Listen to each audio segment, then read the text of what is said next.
My name's Michelle.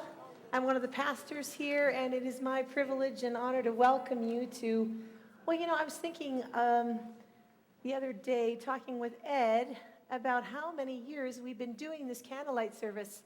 And I don't know, I think could be number 10. I don't know, there's a couple of charter members here. They might be able to nod and say, yeah, this is number 10. It's either 9 or 10. So we've been doing this for a long time, and we're happy to see many familiar faces in the crowd. If you're new, we're glad you're here. There's a hot cider in the lobby there, and there'll be lots of great music. This year, we decided that we would lend our candlelight service to something that we've been doing a couple times in the past year. It's called Porch Stories. We have someone come up and read a story. That person happens to be Ed, and he sits on a stool over there, and he reads stories that are homegrown right here in Inglewood. And the stories usually are about a guy named Pete. And Pete is, he's pretty much a goofball. And he gets into all kinds of adventures and trouble in Inglewood. And tonight's story is no different. He has a very weird and strange adventure. So tonight you're going to hear that story, and you'll hear more in the coming year. So keep your ear to the ground and your eye to the Inglewood newsletter for more installments of the Back Porch Stories. That also includes Back Porch Stories usually invites a musician to be part of that adventure. And tonight's musician is Janine Noyes. She's all the way from Ontario. So would you help me in welcoming her? Pete, the infamous Pete. Somebody said the other day, oh, these stories are so creative. The truth is, all these stories have really actually happened in either Inglewood or Ramsey, and I just get to sort of write them down, so they're not all that creative. The truth is, on this story, I am confused. I read it for the fourth time out loud last night, and I'm perplexed. What I thought was really profound and interesting the second time through didn't seem so profound and interesting the fourth time through. So in terms of meaning, I'm not sure what we're going to hear tonight. If you come up to me afterwards and say, so what was that all about? I'm going to turn around and say to you, so what was that all about? And you may not leave the room until you tell me. So fair warning. If Pete heard one more word, just one more, about the true meaning of Christmas, he was going to pee on a snowman. Self-righteous dribble. If you don't like people shopping at Christmas and trading fender benders in parking lots, then don't go to the mall. If you decry and moan about commercialization, then don't buy anything. Peter was rounding the corner at Lou's Auto Body on 9th, recalling a conversation from some bleeding heart liberals. He was so mad he was white-knuckling the steering wheel, nearly spun off 16th Street on a patch of ice. There was soft snow in the air.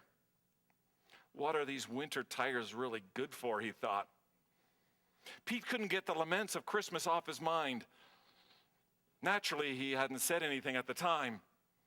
He was saying it now in the privacy of his car, mostly to himself, a little to Zorro, the family border collie, golden retriever, panting in the back seat. Zorro liked the idea of peeing on a snowman. Pete thought the dog had given him a thumbs up, probably just his imagination. Dogs don't have thumbs, or do they? Pete would check when they got home. Last week, 2 or 3 of them had gathered around a radiator heater, berating all the people scrambling to buy presents, booze for Christmas parties, navigating parking lots, meds for depression, hanging up cheesy colored lights on their verandas, writing dribble on a New Year's card.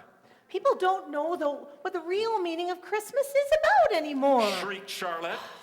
Millions spent on meaningless and frivolous gifts. Harold couldn't agree more. It's so difficult for single people this time of year. So difficult. They dread it, absolutely dread it. Whether they're young or old, suicides are rampant in December. absolutely rampant. They run away. And it's lonely. It's a very lonely time of year. Well, I heard that people kill themselves more after Christmas, you know, when the highs let off. Look, I read that it's before Christmas. It's before Christmas, and people simply cannot handle memories of the past. It's before. If I read it, I got it right. I think that it's during. Okay, during and after. Pete held his breath, waiting for Harold to make a case for before. Just stop. It's okay. It's all right. It's true. You're both right. It's true. You know, for many folks, this is their very first Christmas without a loved one. So Christmas vacation is really hard on people. So instead, they overdo it with food and with presents. It's over the top. Well, and it's not about the presents. It's not about that. It's not about that at all. Well, what's it about then? Demanded Peter, not even sure if he wanted to know. Hello. It's about Jesus. It's about the birth, peace on earth, Emmanuel, goodwill to men and women too. Yeah, I'm glad they brought in the women. Me too. Yes. That was the most moronic thing Peter had heard since last Christmas. And then what? Peter couldn't help himself. Peace, goodwill, and go back to work and what? Let people celebrate with some blinking lights and prickly trees. Nothing wrong with that. Well, it's the way they celebrate it, Peter, that's wrong. I mean, it's all the commercialization. Yeah, you know all that buying and stuff? Said Margaret as if Peter didn't know what commercialization was. It's overboard, absolutely overboard. We haven't Yes. prepared our children for the future. Yes. Okay? And they're spoiled by gift after gift. Okay? When we were kids, it was one gift. That was it. And we were One gift. thankful, too. Darn right. I mean, our parents worked. They did, you know, it's all this hype. It's just crazy. We need to get back to the real Yes. meaning of Christmas. Yes, the true meaning. Exactly. Yes. Yeah, whatever. Peter had walked away. He was sure the trio hadn't noticed. Maybe buying this little car as a winter vehicle wasn't such a good idea. It felt secure in September. Even had snow tires installed. Either you buy snow tires or you slow down. But who wants to slow down? Tires give you license. One more corner and he'd be home. Everyone's frustrated in parking lots. Peter yelled at the dog. Well, what are they doing in parking lots then? Zorro actually barked, criticizing folks for buying presents and then coming home with arms full of junk, complaining about stress, and they just keep bringing it on. Roof, roof, roof. Pete got out of the car, making sure Zorro didn't run across the snow-packed street. He wished he had said something as profound to Margaret, Harold, and Charlotte. He always needed time to articulate his case. But who was he kidding? Margaret and Harold scared him, and Charlotte was smarter than he was. The Christmas lights came on just as he was locking up the car. Pete loved seeing them come on all at once. The timer was like a magic elf coming to service at exactly the right time every day. When he first put them up, he insisted that the kids come to the front porch and watch the elf spring them into life. They waited for 4 whole minutes. Nothing. Pete hadn't set the timer right. When they were looking the other way, then poof, the lights spread their cheer into existence. Can we go now? Andrew had barely given the lights much of a glance at all. They hadn't looked all that impressive at 2 in the morning and at 2 in the afternoon anyway. But putting them up in the fall had been genius. He stood now for a moment to admire them. There was one row of lights he hadn't quite got straight. If he would have spent another 15 minutes in September, they would have been perfect. Mary, Pete's wife of 12 years, told him that no one would care. If he wouldn't have pointed it out, she said, I never would have noticed. Well, that's a silly thing to say. But it's true, Mary said. The lights are perfect, dear. Well, it's like saying, if I hadn't been born, no one would have noticed. What are you talking about, Mary said, confused. One's got nothing to do with the other. You're saying, what is what it is. Pete returned. I'm saying, think of what could be. Pete couldn't understand how anyone would miss this brilliant, visionary conclusion. Mary just stared at Pete and said, can I go in now? Common line around his house. They had left the argument there. Pete approached the veranda steps, wondering if he should climb up there and fix the crooked strand of lights. Maybe he'd do it tomorrow. He was home now. Time to pour himself a drink, listen to a little bit of Gordon Lightfoot's Wintertime Dream. Andrew, 12 years old, had been practicing on that crooked guitar they'd got him on Kijiji. Didn't understand how he hadn't noticed the bend when they forked over the $135. Andrew was getting pretty good, though. A couple mistakes here and there, but Pete could almost hear it now. Lamp is burning low upon my tabletop. Snow is softly falling. The air is still within the sounds of my room. I hear your voice softly coming. If I could only have you near to breathe a sigh or two, I would be happy just to hold the hands I love and to be once again with you on this winter's night with you.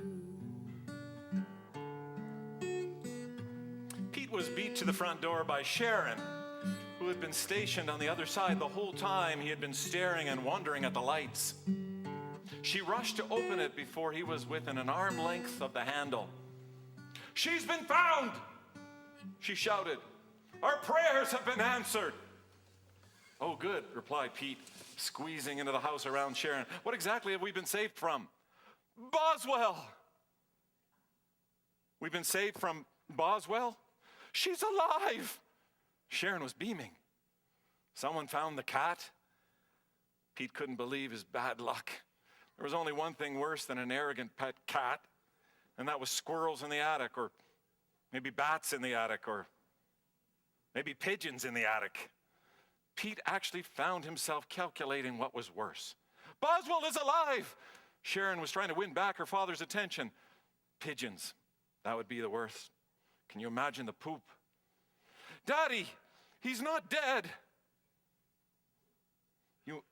He made it back? Peter asked, stunned that the cat would be home for Christmas after all.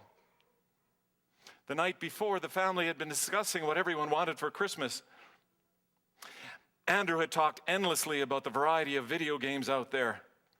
Betty said she wanted cash. When you're an 11-year-old teenager, cash is the commodity of choice. Sharon had been quiet throughout. What about you, Sharon? Mary had asked. All I want is Boswell home for Christmas, she finally said, choking back tears. Can we pray that it happens? The family dutifully had bowed their heads. They had done this before on behalf of Boswell, actually on behalf of Sharon. God, if you got it in you, Andrew had started, can you send Boswell home for Christmas for Sharon's sake? And I could use another Skylander myself. I mean, if you got it in you, Peter had scolded Andrew. That's no way to pray. And that had just happened the previous night. Where is he? Pete asked, thinking that maybe God had it in him. He took off his coat and dodging puddles on the floor. Mary, can we do something about all this wet? She, not he. She isn't home yet, 7-year-old Sharon returned. You gotta get her. Boswell had been missing for 6 weeks, had disappeared around Halloween. The family figured some ghost had scared all 9 lives out of her. After 3 days of pining for Boswell, Sharon had insisted on putting up signs around the neighborhood. They only had 2 pictures of Boswell. There was one of Boswell staring at the camera with Sharon's hand on the cat's head. Sharon is smiling angelically at the cat. And the cat, who knows what the cat was thinking? Probably something along the lines of, I so deserve this, meow. It was a rather cute picture, and that was the one they stapled on every telephone pole across Inglewood and Ramsey. Lost cat responds to the name Boswell. We miss her real bad. Reward $37.50. 403-261-4647. Pete thought black and white would have got the message across just fine. Needs to be colored, said Sharon. Boswell looks better than colored. Colored it was on every pole, mailbox, and street in the neighborhood. Pete had to go back to Staples twice for supplies. Lost cat responds to the name Boswell. We miss her real bad. Reward $37.50. 403-261-4647. Sharon's life savings and her heart right up there for all of Inglewood to see. Stupid cat had no idea what his name was. Her name was. Responds to the name Boswell? Pete thought not. Boswell was toast, but spreading out suffering over these weeks had been less harsh. Or was it? Learning about death and disaster was better in slow motion. Surely, Pete thought. If Mary would ever get killed in some sort of car accident, Pete figured he'd want the police to tell him first about a collision on the Deerfoot. And then about 20 minutes later, he would want to hear about Mary at the hospital. And then 20, or maybe 60 minutes later, about the surgery, something like that. Slow motion was better. Or was it? Ralph found her, Sharon was saying. Dad, you got to go to the truck stop to meet him. Boswell? No, Ralph. Ralph is related to Boswell? No, Dad. Ralph called from the truck stop. He wants to know if the reward was for dead or alive. What? Who's Ralph? Dad, you better get over there. I'll say. Mary came down the hall and explained that the fellow had just called, saying that he'd seen the picture of Boswell and thought that he knew where he was. It's a she, Mom, where she was. Sharon was growing irritated. He said we're supposed to meet him at the truck stop at 4:30. It's our last chance. Is it 4:30? He said that. Peter said, our last chance? What is this, Batman and Robin? No, he didn't say that exactly, Mary said. But, well, there seemed to be a sense of urgency about him. Like there wasn't much time. Hey, if you don't want to go, no, I'll go. If someone's going to be a hero around here, Peter figured it might as well be him. That's what 7-year-old girls are supposed to think about their fathers. And Pete was actually curious as to how this Ralph was going to try to scam him. Pete wasn't born yesterday. He was kind of looking forward to it. Pete trudged along the snow-packed sidewalk, some parts of it shoveled, some parts not so much. A cold wind had him zipped up right to his neck. In the bleak midwinter, frosty winds made moan. Earth stood hard as iron, water like a stone. Snow was falling, snow on snow, snow on snow. In the bleak midwinter, long, long ago.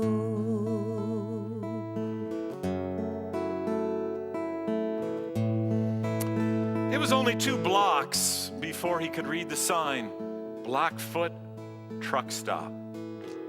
Someone should write a song about the Blackfoot Truck Stop, Peter thought. The Blackfoot truck stop where the driver stopped for some slop. Something like that would work as a country and western song, surely. He tried gathering his thoughts, walking between revving tractor trailers. Next stop, Salmon Arm or Regina for these guys. Pete spotted Ralph leaning on the brickwork by the front door. Looked like a reasonable chap. Not the kind that would make a dead or alive phone call about a stray cat to some 7-year-old girl. Pete decided that he'd come across friendly. Let the guy think he was naive for a while, and then wham! Pete would pop him with a clever line like, "So, you thought you could fool me, eh? I'm Pete." The man looked back at him and said, "The company doesn't allow me to give rides to hitchhikers. It's against the union rules, buddy." No, Pete smiled. "I'm here for the cat." There was a moment of silence as two truck drivers came out of the restaurant, laughing, heading to their trucks. "Look, I'm not that kind of guy," he said, keeping his voice down. "There's a couple of Chinese restaurants right up that way along 9th. "What? Are you Ralph?" "Do I look like a Ralph?" "Oh, man, I'm sorry," said Pete, though he did sort of look like a Ralph. "I thought you were Ralph." Pete backed away with a weak smile.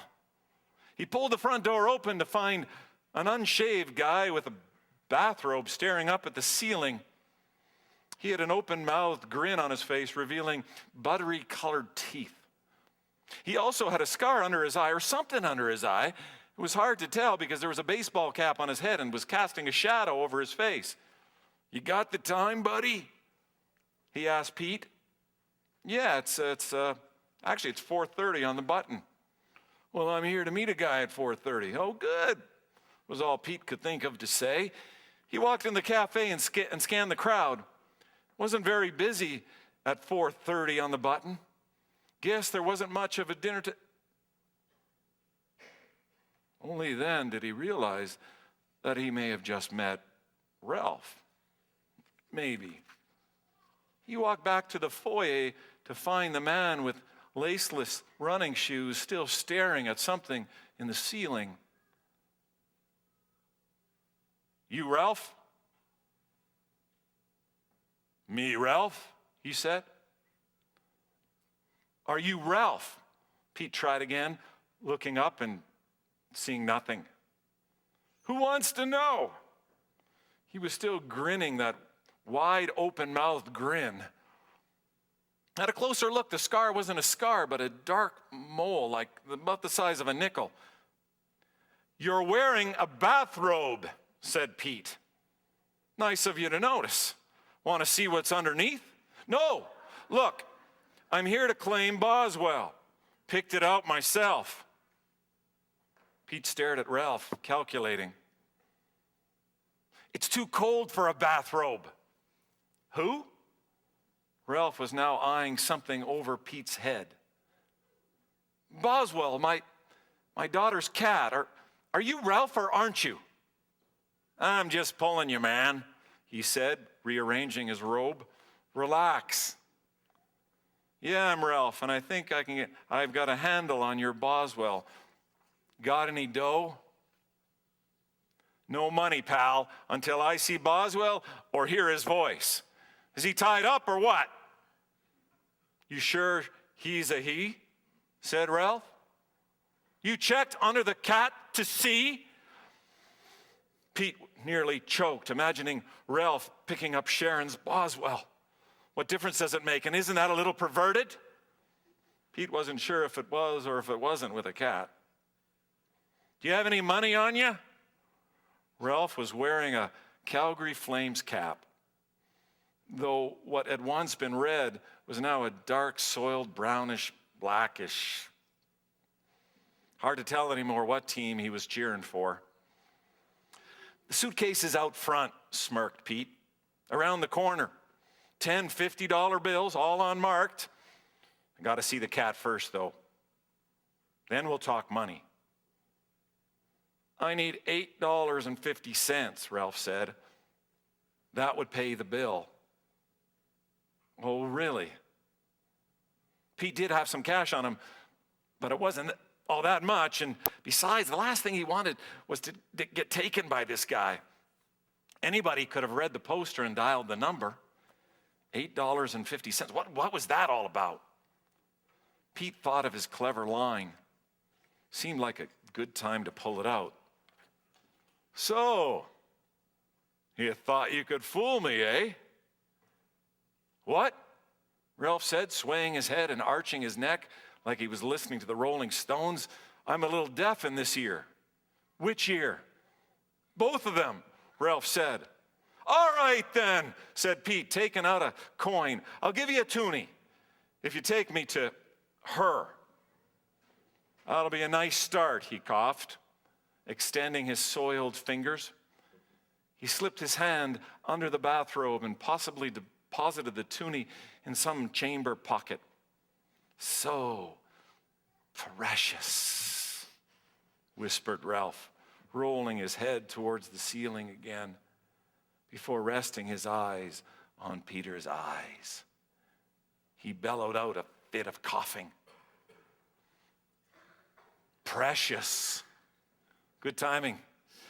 Precious. He finally whispered again, turning Pete's face completely pale. Pete couldn't think of any clever lines like, so you're off your meds again this month. Pete looked the part of one of those shepherds in the Christmas story. Stood with a slight bent in that grubby bathrobe.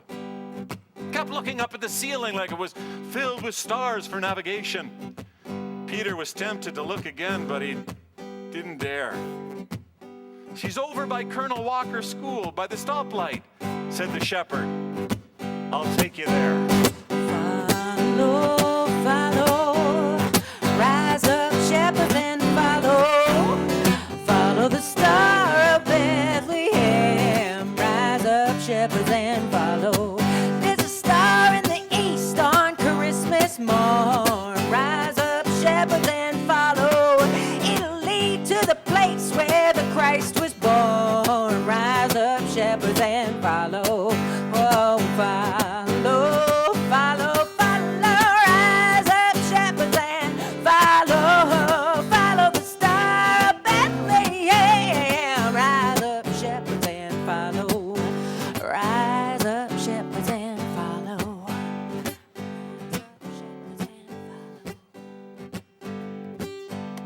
I'll take you there. The pair walked across the parking lot, crossed 9th Avenue, headed east towards the old school. With all the snow on the ground, the sidewalk was single-laned, and Ralph led the way. They didn't talk. Pete could hear Ralph breathing heavily. Ralph seemed eager. They stopped at the light on 19th Street. Ralph turned. Everyone turns left here to go to the Blackfoot Trail, Ralph announced a little too loudly, like he was touring some 75 people through the streets of Amsterdam. But we'll be turning right. Obviously, we know something that the idiot motorists don't, said Pete. Used to be 9th Street right through here, Ralph said, continuing the tour. But they blocked it off some 35 years ago. Nothing here now but an alley. Ralph walked all of 25 feet, beckoning the crowds to follow him, and stopped just shy of the school's property. There, everything came to a sacred halt as Ralph looked to the heavens for strength and also waiting for the slower tourist in the back to catch up. Here she is, Ralph announced, turning to face Pete. He seemed suddenly sad. Funny, she's been here all along. Feel sorry for your daughter. Loved her smile, you know. If I would have seen the poster sooner, but I never looked too closely at those messages on telephone poles. Not sure why I did this time. Though I guess, wait, I don't understand. Pete was looking around and seeing nothing. He wondered if this was when Ralph's gang would come jumping out of the bush and beat him up for that $8.50. There was a small mound, some 2 feet high, like a mini volcano at his feet, flat at the ridge. There were strands of straw piled on top of it. Somebody had put bits of rock and stone and broken cement brick on the straw to keep it from blowing away. Much of the snow had been brushed off too. How could he have missed it? It wasn't exactly what he had expected. Ralph looked down on the mound, his dirty Calgary Flames cap in hand, close to his heart, and of course, gazing skyward, looking for a lost star. You buried him? I buried her, Ralph whispered. It's a sad moment for all of us. If you need a moment, mister, I can give you some space. I can, wait, no, that's all right. Pete didn't need any time. Perhaps then you could give me that money now, Ralph started. I need it for, why didn't you tell us? Oh, I didn't know yous. Pete still wasn't sure he wasn't being had. He looked around for cameras. He had a buddy, Marty, who was capable of cooking up something like this. Pete thought of his clever line. So you thought you could fool me, eh? It just didn't seem so clever now. I think she died quick, Ralph was saying. From the shape of her. Tell your daughter, tell her I buried her real gentle like she was my own. We all gotta die. Yeah, said Pete. Important thing is that you have someone you love bury you. Ralph continued, coughing again. I don't mind dying. It's gotta happen. I just don't want to be alone when I go. You know? I think Boswell was alone. She had a real pretty face. I found her over there by the school on the curb about a month ago. I love animals. That's why I wear the robe. Well, that would explain it then, Peter muttered, not sure of his footing either beside the mound or with this man.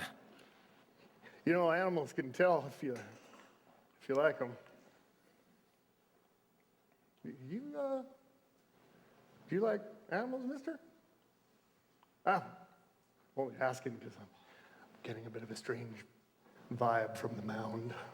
Boswell's not quite at peace then? No. Boswell's at peace. She's at peace.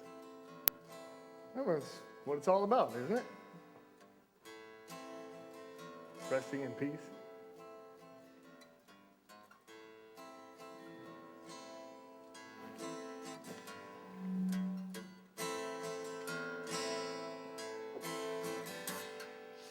Bones beneath me, this I've done.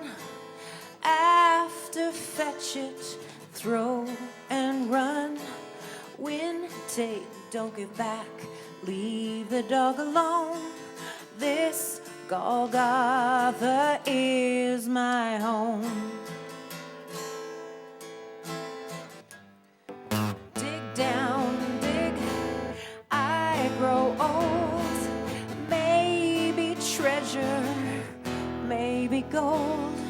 Rick-rack, edges cracked, turning up a stone. This Golgotha is my home. Secret stories underground. Life to dust and spark to sound. The song of freedom from our fates. the relics of the life we make, not enough earth to bury all the bones that I carry, not enough earth to bury all the bones that I carry.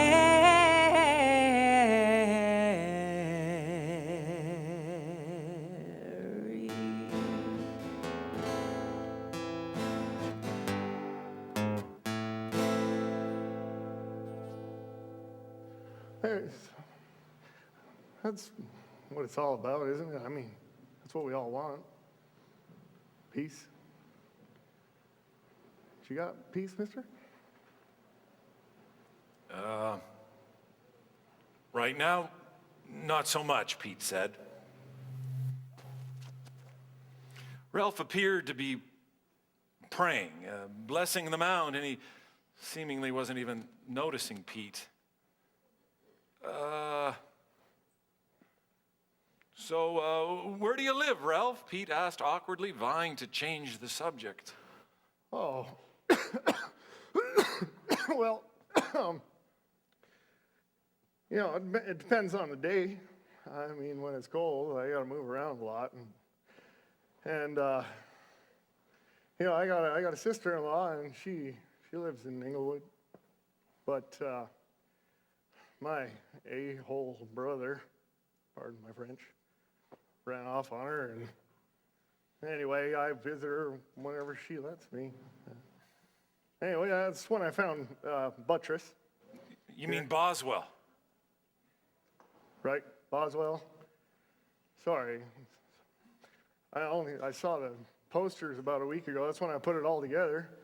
And, that's when I came back to visit Boswell. Up until then, Boswell didn't have a name. He was nameless. So anyway, then I knew what I had to do. There was voices, they told me, and I told me straight. And so, I could hear them like angels in my head.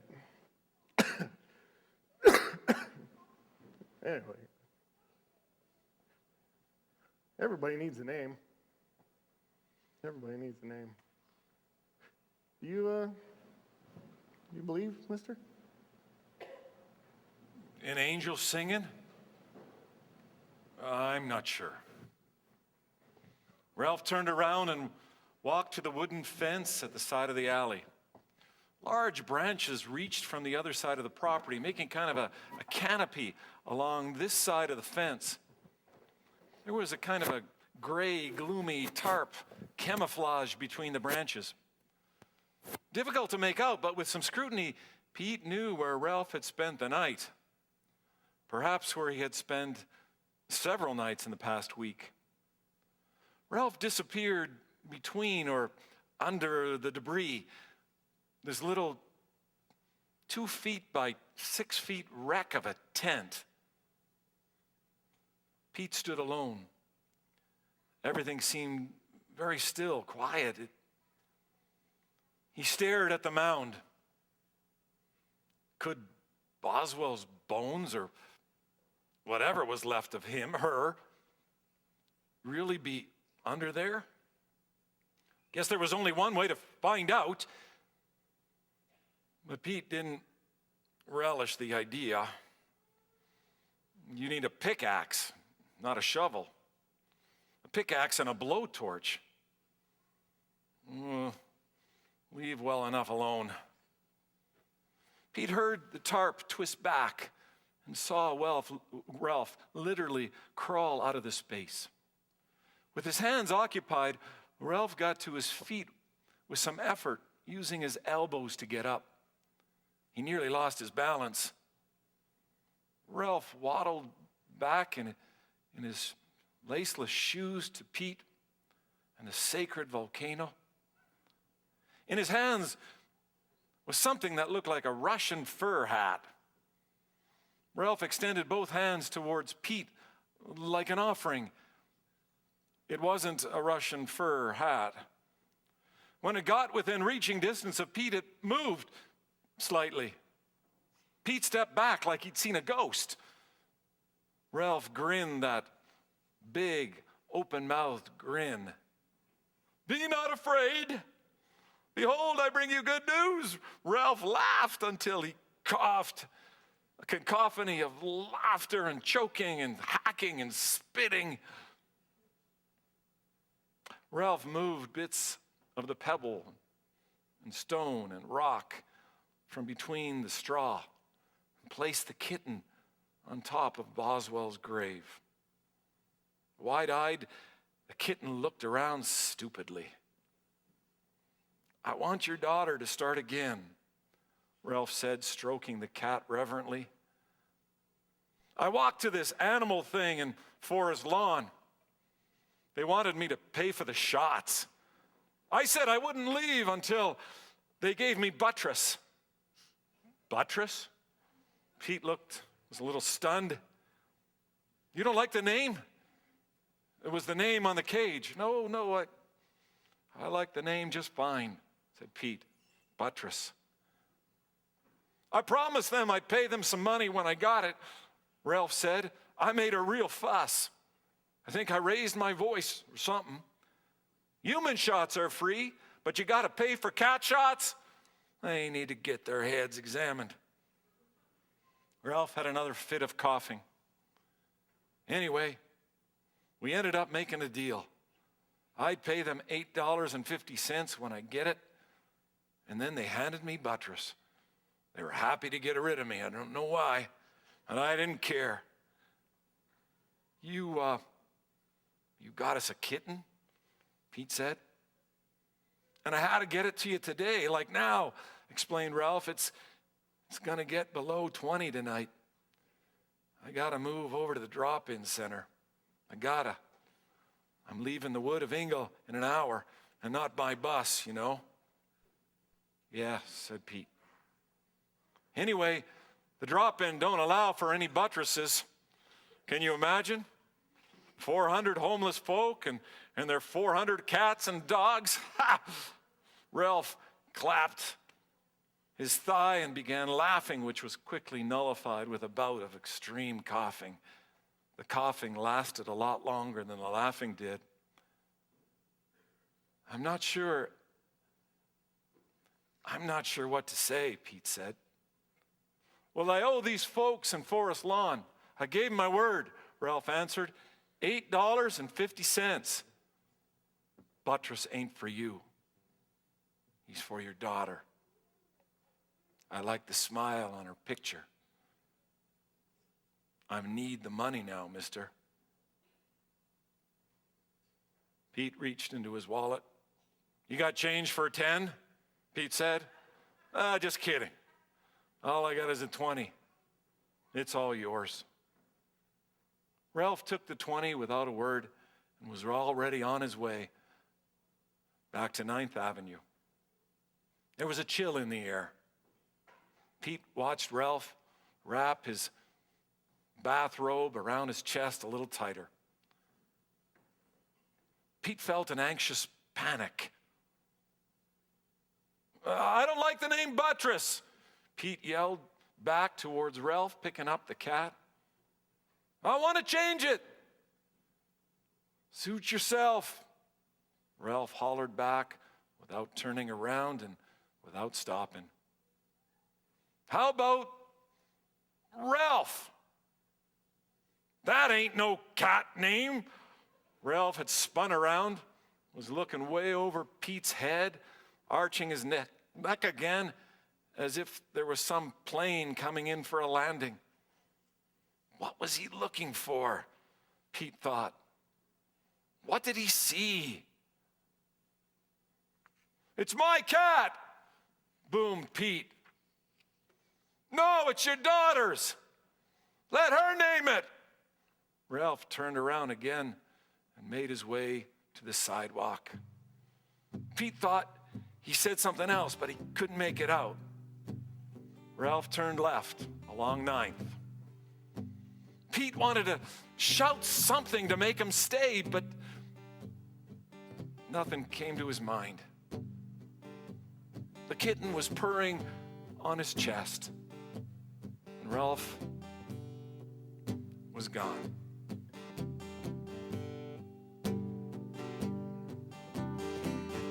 Little baby, pa-rum-pum-pum-pum. I am a poor boy too, pa-rum-pum-pum-pum. I have no gift to bring, pa-rum-pum-pum-pum. That's fit to give our king, pa-rum-pum-pum-pum, rum-pum-pum-pum, rum-pum-pum-pum. Shall I play for you, pa-rum-pum-pum-pum, on my drum?